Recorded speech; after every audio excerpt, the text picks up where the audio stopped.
Wait, sondelani to our YouTube channel, my YouTube channel, everybody's YouTube channel.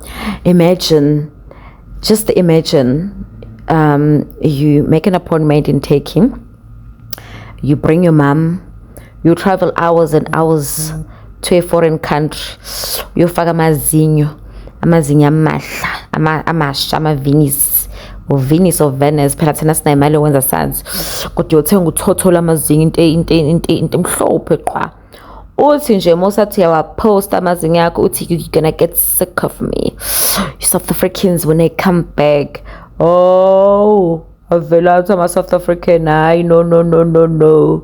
you were better before these are giving piano buttons. There was no need for you to get these teeth, you were beautiful. Ngeke lamazinyo ngathi amadayisi. Ayibo Stevie Harvey yini lena. Money if I catch you. Abuyo omunye too big and abnormal white. She was beautiful before the procedure. Abuyo omunye you've always had the good teeth and I don't know what the heck were you doing. Abuyo omunye do they even measure these things mihlali? Omunye they did you dirty.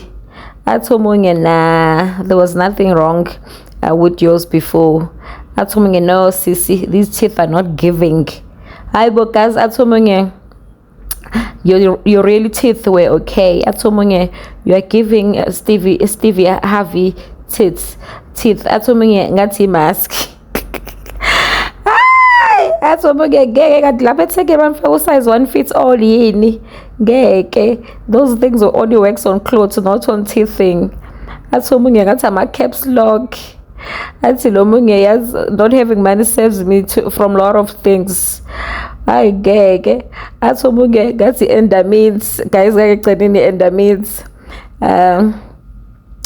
guys let's tell the truth, this is bad.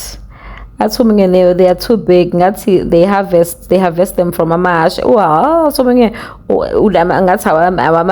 hey guys here ngeke girl amakona amazinyo lawa ama-teeth ama-tiles ngathi ufake steam roll. Abukeka njengawembongolo. Is giving chloride scuds. No ngempela yafana. Afana ngathi bebenza ama-practicals kuwena. Ngeke ngathi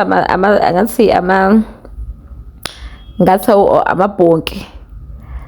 Guys, so now we are talking about Mihlali Ndamase, beautiful lady who's always falling in love with married men, sometimes broke men.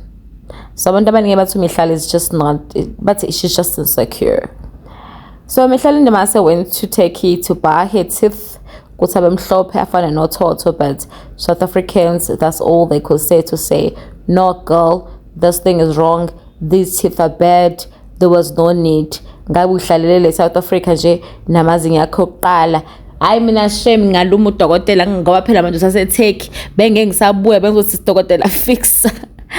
To be honest with you, look at Mihlali's teeth. I really believe ukuthi ama original teeth akhe were okay. Mhlambe mina bengizothi ukufike lapha phesheya washa bamhlophe qhwa, not ukuthi afake ama Venice on top of these ones.